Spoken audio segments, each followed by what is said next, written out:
नए पाकिस्तान के दावेदार हुक्मरान भी पुलिस को इस्तेमाल करने से बाज न आए। तहरीके इंसाफ के MNA फैजुल्ला कमोका की बहन ने पुलिस थाना गुलाम मोहम्मदाबाद के जरिए चोरी के इल्जाम में तीसरी जमात के तालिब इल्म को हवालात में बंद करवा दिया।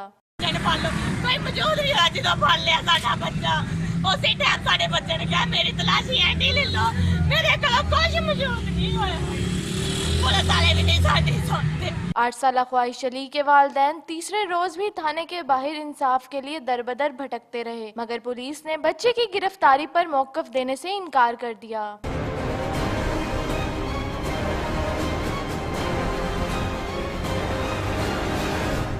कमसिन बच्चे को हवालात में रखने पर CPO फैसलाबाद ने नोटिस लेते हुए SHO राना मजहर और मोहर्रर अलियास बाबर को मुअत्तल करके SP लायलपुर टाउन मलिक तनवीर को वाक़े की इंक्वायरी का हुक्म दे दिया। रिदा काज़मी, कोशिश न्यूज़, फैसलाबाद।